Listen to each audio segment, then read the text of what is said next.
Oimore nyako Ramogi kamano kuom kete Ramogi TV odiochieng' ma kawuono e chenro mar ang'ichwelo wantiere kod mathoth moikoni odiochieng' ma kawuono kweth mopogore opogore mag siasa owuotho e pacho kaka gimanyo sir motone yiero maduong' mabiro. Bende wantiere gi wechego mag siasa molokore e kaunti ma Mombasa bang' IEBC bende koro opwodho achiel kuom jochung' mosebedo ka omoko e doho mondo medhi olar kom mar gavana e kaunti ma Mombasa. Magi to kod mamoko wan kod mathoth magimoko kuom weche maomiyo pek. Nengo mauta ok omedore bang' piny owacho medo maromo shillings bilion 16 mar kelo fungruok ne nengo no. Duol mar IEBC koro podho Mike Mbuvi Sonko kod laro kom mar gavana e kaunti ma Mombasa. Nondo mar kambi mar Tifa yango Raila Odinga nigi uma moloyo William Ruto e counties 4 e kind counties moko 5 ma odaye dho ji.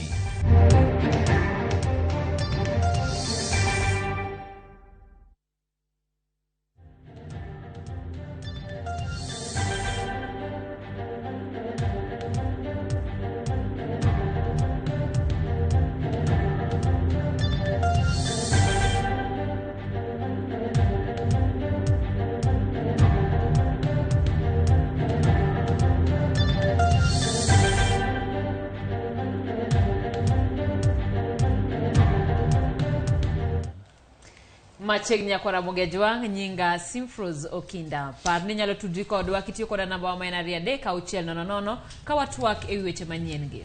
Nyinga Ochieng Emmanuel jaloko marwa en Elizabeth Otieno. Yudo achiel kachiel e Facebook page marwa mar Ramogi TV. Wachako kod wacha kama koro nengo mag modhi nyamburko ok dhi lokore dweni bang' piny owacho golo omenda maromo shiling bilion 16 mar gayo medruok e nengo mar mwandu no. Mana kaka Edwin Okoth leronwa, ma en fuong'ruok ne jopiny mane koro ni kod luoro ni medruok mar nengo mauta ne nyalo medo pek mar ngima masani ni malo moingo dweche 27 mosekadho.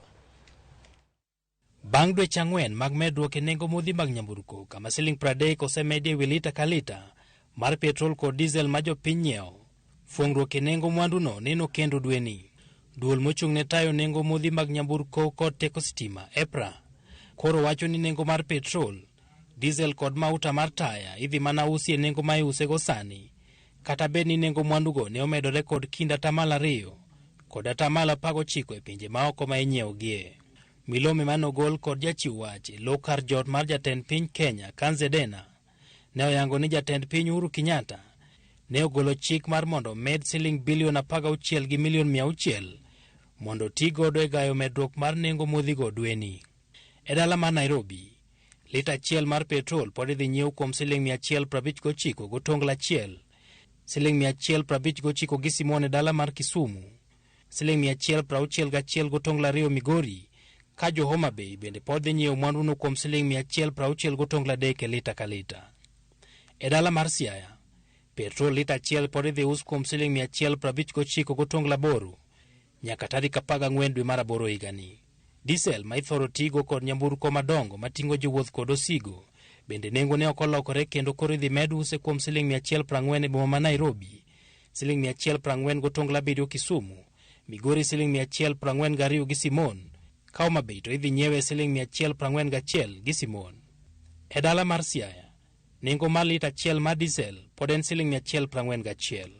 Kata bed ni madhi kelo fuong'ruok matin ne oganda, wich bar koro dong' ne piny owacho machoko shiling 5 lita ka lita mag mwandugo ma jopiny ng'iewo mondo ti godo e gayo medruok mag nengo gi. Koro dhi chuno mondo ti kod ma ok tin e shiling 50 lita ka lita mar modhigo ma jopiny ng'iewo dweni. Piny owacho setiyo kod omenda maromo shiling bilion 101 gi milion 800 kuom higa achiel mosekalo e temo gayo medruok mar nengo mag mwandugo. Edwin Okoth, Ramogi TV, Nairobi.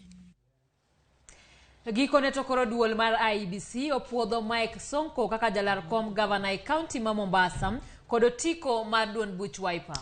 Matimore mano odiochieng' achiel kende bang' duol mar jong'ad bura adek e doho Mombasa golo chik ne IEBC mondo mi opwodhe bang' yango ni okang' mane gikawo mar rem puodhe e thuolo mokalo ne otimore tok chik.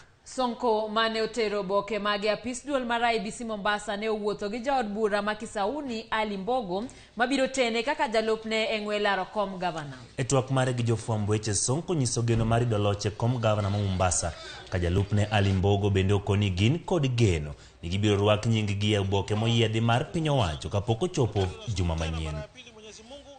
Na pia tunashukuru mahakama. Mliona vile IEBC ilipotupiga knockout kwa siasa za upuzi, mahakama imeweza kusimama na sisi na tukapata haki. Na mimi najua Mwenyezi Mungu atatupatia ushindi. Amen. Ushindi wetu utakuwa ni kuleta amani Mombasa, kuboresha uchumi wa Mombasa, kuleta maendeleo Mombasa. The gazettement will happen before Saturday for us to appear as the contenders for the gubernatorial seat for Mombasa. Kwa hivyo ndugu zangu, sisi tunawaambia na tunawaambia opponents wetu, hata sikiwa zimebakia siku 26, wanajua Mbogo na Sonko ni kiboko yao. Na nyinyi watu wa Mombasa mmekuwa tulivu kama vile ambavyo tunatarajia mambo yawe sawa sawa. Sheria ya Kenya imefuatwa, katiba ilifuatwa, sheria zikafuatwa sawa sawa.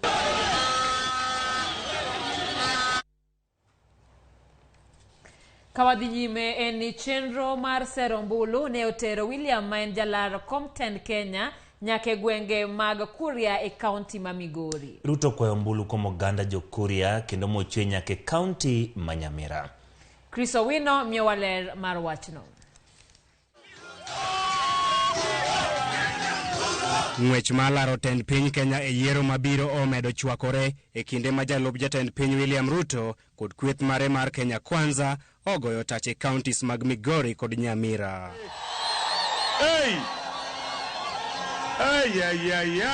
E odiochieng' mare mar ariyo e Nyanza ma Milambo, jalup jatend piny William Ruto olimo gwenge mag oganda jo Kuria kama ne owacho ni mahino mare maduong' dhi bedo bero uchumi, miyo jopiny thieth e nengo mogonyore ka achiel gi duoko piny nengo ngima poni okao telo mapacho ka e tok yiero mabiro. Tumesema kama Kenya Kwanza mwaka huu kwa mapenzi ya Mungu tunabadilisha uchumi na tunaanza kwa kupunguza gharama ya maisha. Ruto odhi nyime kod geto ombulu mohewo milion 3 mag rowere mapacho kae kuom chiwo negi singo mar loso thuolo mathoth mag tije e bwo piny owacho mare. Tumesema kama Kenya Kwanza tuko na crisis ya vijana na unemployment, and it cannot be business as usual, and that is why tumesema tuko na Marshall Plan ya ajira ya hawa vijana. Tunaweka bilioni 200 kama Kenya Kwanza kwa leather, textile, agro processing, value addition, manufacturing, ndio tupange ajira ya hawa vijana wetu wa Kenya. Ne otudo midhiero ma jo Kenya kalo e kinde ni kaka chal marach mar uchumi kod nengo mamalo mar ngima gi mosruok e kind jatend piny Uhuru Kenyatta kod ogai mar ODM Raila Odinga e higa mar 2018. Kabla ya handshake 2018, bei ya mbolea ilikuwa shilingi 2,800. Saa hizi bei ya mbolea kwa hii maduka ni shilingi 6,700-800. Ni kweli ama si kweli? Bei ya unga ilikuwa shilingi 90. Leo ni shilingi 230. Jotelo mane otenore kod Ruto e limbe makawuono ogoyo tiegi piny ni mbi mar Kenya Kwanza omako piny Kenya mangima kendo kwayo jo Kuria mondo kikie bet oko mar piny owacho mabiro. Huko Mount Kenya tumetembea, iko sawa. Plani iko sawa. Hii kura tunaenda kuigonga round 1. Tunaenda kuigonga round 1. Ukiwa unataka bei ya unga iende chini, ndugu yangu, hauna budi tarehe 9 mwezi wa 8 kumchagua Chief Hasla kama rais wa 5 wa Jamhuri ya Kenya. Kaunti ma Migori en achiel kuom gwenge ma jolar kom maduong' mapacho kae dhi muonyo ne olaw kaluwore kod kwan maduong' mag jogo ombulu e kaunti no. Kaunti ma Migori nigi jogo ombulu maromo 458 kod 79. Chris Owino, Ramogi TV. Kawadhi nyime nyakoro mga jwang weche mag siasa. Kambi matimo nonro mar siasa mar TIFF ogolo lipot mar chal mar siasa e counties abich moriwo Isiolo, Trans Nzoia, Murang'a, Nyamira kod Kisii. South counties go nyiso ni jalar Compton piny Kenya gi otiko mar Azimio la Umoja One Kenya Alliance Raila Odinga pod nigi uma moloyo jochung' duto malaro komno kaka Lydia Okeyo lero.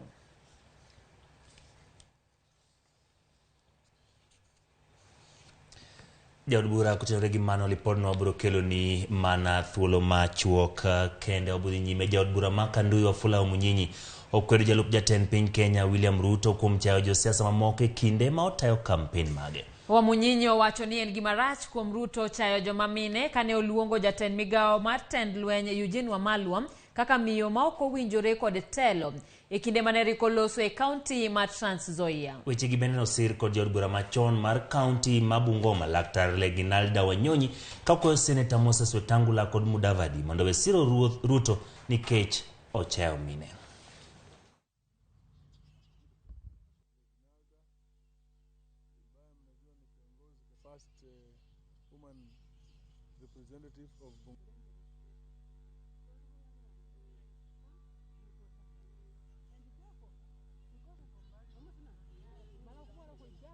Sisi kama viongozi wa Azimio na mimi particularly kama kiongozi wa DAP katika Kenya na shutumu hayo matamushi na matusi ambayo William Ruto amefanya kwa viongozi katika Kenya.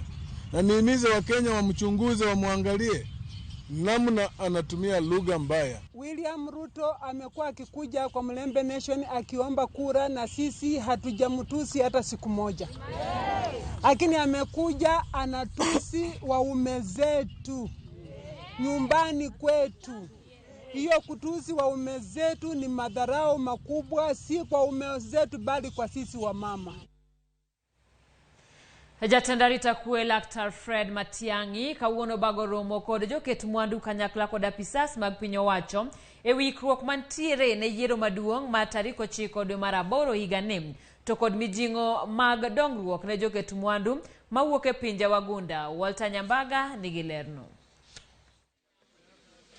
Jatend migawo mar arita kwe Dr. Fred Matiang'i kod Attorney General Paul Kihara kanyakla kod nyawadgi mar tudruok manyasani Joe Mucheru ne obago romo kod joket mwandu e wikruok moseketi ne yiero maduong'. We will do everything it will take and everything under the law to ensure that we fulfill our constitutional mandate and our obligations under the law, namely to ensure a peaceful, a stable country, a peaceful and effective transition. Romo no mane obagi magawa moro boma Nairobi e kod joket mwandu bende ne ochiwo thuolo mar lalruok e wi okenge mag ohala kod bero chumi. The first thing that we considered, of course, is the economic update. Of course, we know the economy is very important and shared about the recovery that we are witnessing, of course, because of the interventions that were put in place. Of course, after lifting the restrictions on account of COVID.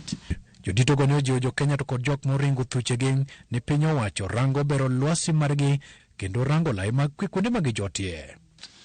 To refugees and the planning that the government is doing in that side, in which we are very strong behind the government in making the new ideas workable, to make sure that the elections can be safe, secure, open and peaceful, and that is a joint interest that we have as development partners. Tiang'o ji oganda ni onge koko manyalo wuok bang' yiero kendo piny owacho osechuogo kamiti mabiro rwako jatelo manyien mabiro telo ne Kenya.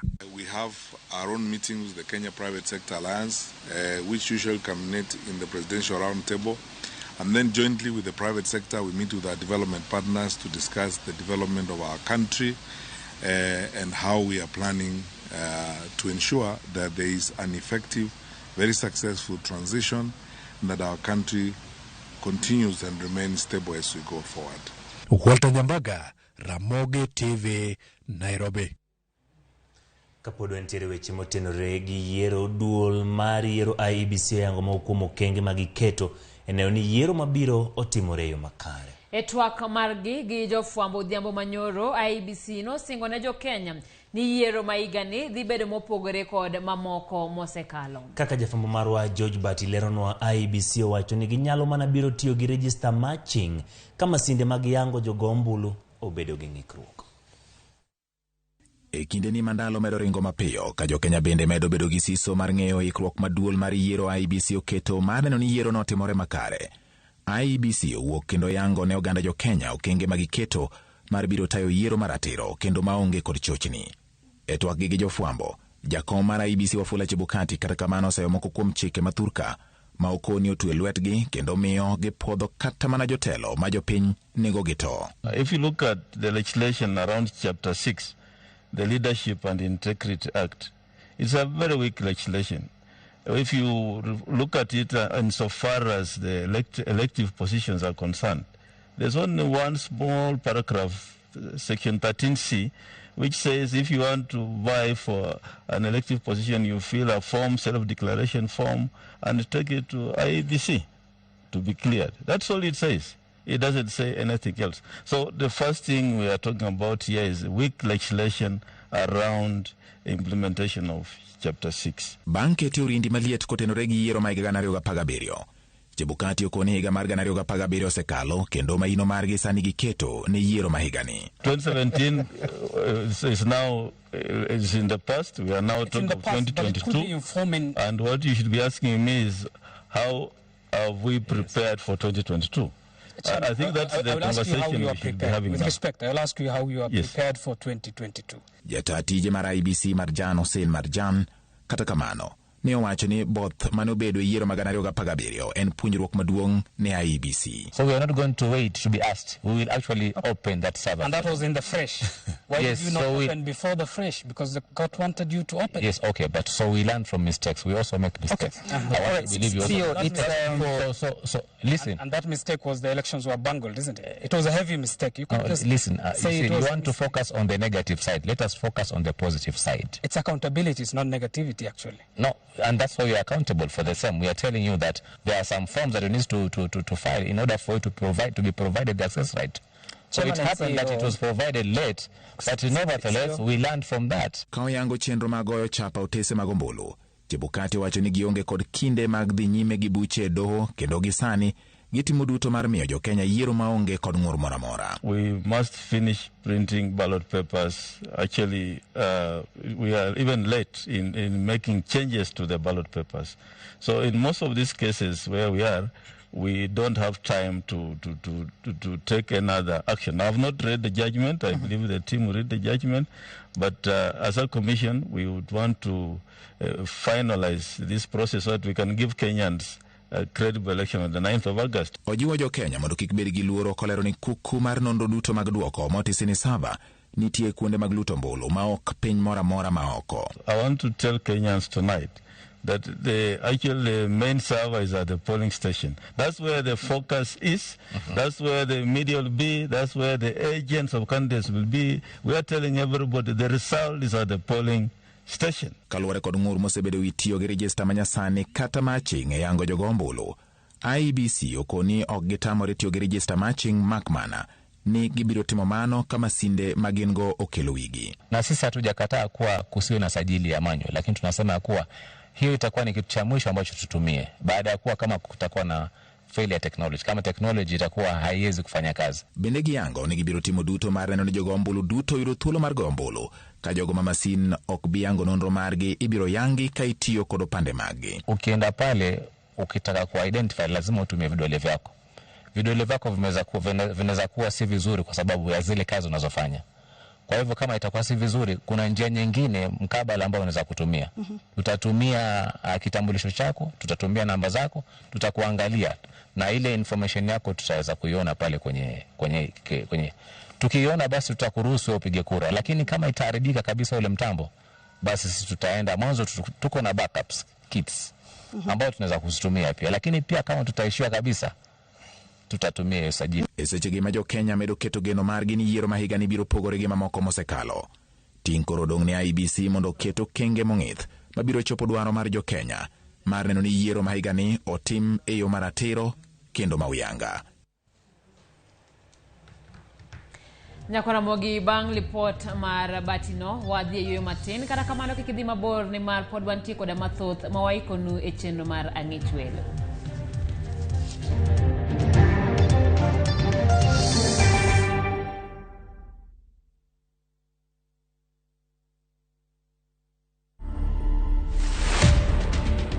Here the culture is barefoot. If you want to work here, you barefoot. If you don't want to barefoot, you can't be part of us. That's the culture. But if you go out of here, it's your choice. The earth has what is called an electrical pulse. This electrical pulse is what our body sinks into. And when our body sinks into this, we are able to optimize health and wellness. To watch this story and more, download the Citizen Digital app today. Kenya's #1 app, Citizen Digital.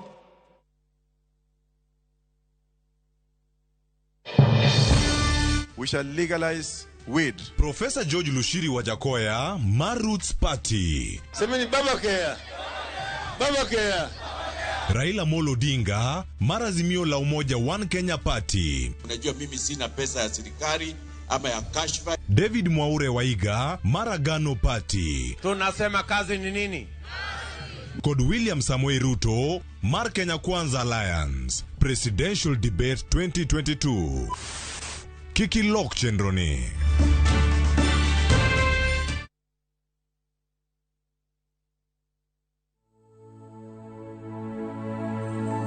Every day, over 15 million members are transforming Africa.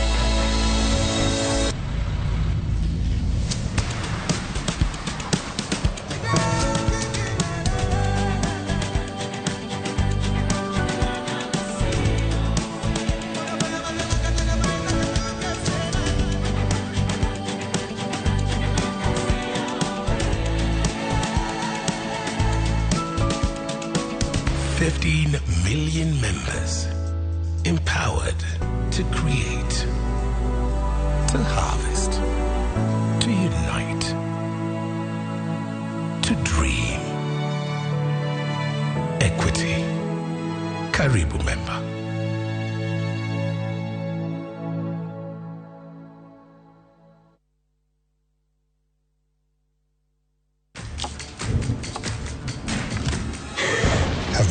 Taken over your home?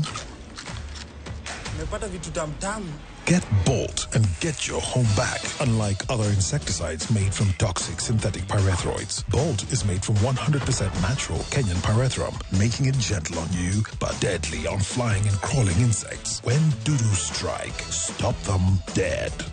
Get Bolt insecticide today.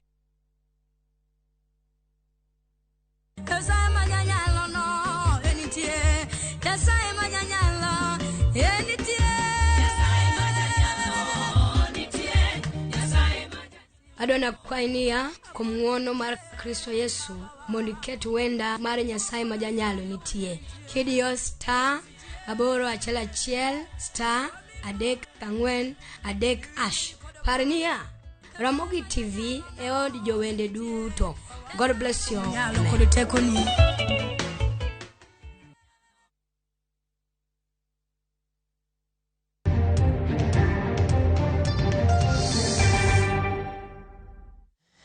Erokamano Ramogi komedo kete e Ramogi TV. Kodong mana ndalo 25 to Uganda jo Kenya dhi e yiero.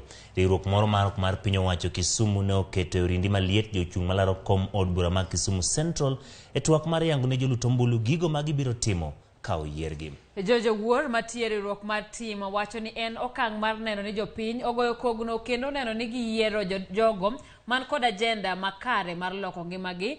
Moko kuom jopiny mane ochopo e twak makamano ne openjo jochungo chenro magin godo e bero weche nderni, thieth, tuke kod kaka tije ma ojende ka bende gipuoyo jokanyo mane oloso chenro no kuom okang' makamano. Kar od bura ma Kisumu Central nitiere kod jochung' 9 madhi laro kom e yiero madwe manyien. Mosebedo ka chando jopiny kamoro amora ma gintiere. Koro nyocha wakawo thuolo makende mondo wawuo gi jowetewa machung' e kom mar Kisumu Central mondo obi obed gi jokanya achiel moting'o civil society, oting'o labor unions, oting'o professionals mondo gibed piny mondo gitwagi gi useragi mondo jopiny okaw gigi kaeto ka gik tarik 9 dwe mar 8 to gidhi gigo kura ka ging'eyo ni gigocho ne ang'o. E katiba ne wan kaka jopiny teko marwa mwango e article 1 mar the constitution oyienwa ni wanyalo delegate ne jotelo and kawuono ne wabiro cheko ni jotelo mage mwadwa delegate ne our sovereign power and wang'iyo gi tadwa wacho ni an kaka udi gi jogo duto mobiro ka omiyo watich mayot mar yiero. Wawacho ni romo makamae ber kabisa kendo miyowa kaka jopiny teko mar yiero jatelo motegno kendo makare ka ginyiso wa teko magin go kendo kaka gidwaro tiyo ne jopiny e seche mabiro sani kendo e seche mabiro mbele. Josiasa e kaunti ma Kisii e bwo kweth mar UDA okwedo ng'anyo makwedo tend duol matayo yiere pachoka mano IEBC mosenene gwenge moko e kaunti ma Kisii. Kotelni kod jachung' malaro kom mar Governor Ezekiel Machogu kod nyawadgi malaro kom Senate Joash Mangi.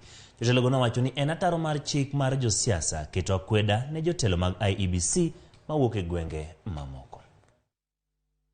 Incidences that have been organized by none other than Simba Arati in organizing people to demonstrate against people from a particular community who are IBC officers in our county. We want to make it very clear in no uncertain terms that the Constitution of Kenya is very clear on this, that as Kenyans we are a unitary state and each and every Kenyan has a right to work in each and every part of this country.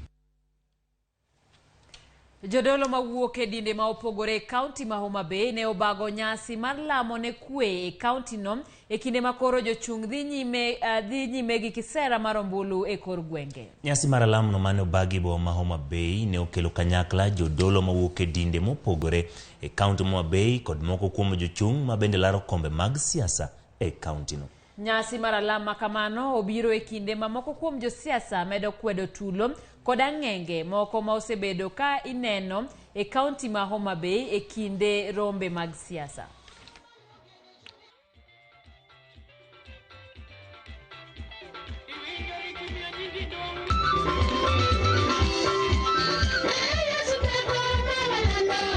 Ndio mchungo kinjoge wate. Wale ambao mnagombea viti ni watu wetu wote. Lemo biro waka en lamo mondo kubedi kendo weche mag bete gigorwok mondo rum. Mae momiyo nyiwa lungo nyaka josiasa duto te mondo ka Nyasaye nyalo miyo gi ng'wono to gibi mondo alam negi mondo gidhi tika achiel kod kwe. To daher kwa josiasa mochung' ni ok wadwar lweny, be ok wadwar dhawo, be ok wadwar koko. Ng'ato usa sera ne muuso kendo nyis ji gik modhi timo to Nyasaye biro yiero. Ka ok oyieri gima ber monego itim en mana wacho ni Nyasaye erokamano. Thuolo machielo ichake para. Wang'eyo ok ni jo-Kenya okia, jo-Kenya ong'eyo e chunygi. Kech iwacho ni jo-Kenya gin 85% Christianity. Ging'eyo e chunygi ni telo a kuom Nyasaye. Telo moro amora obed MCMP, obed president, a kuom Nyasaye. Koro ka Nyasaye ok omiyigo kik ikel lweny.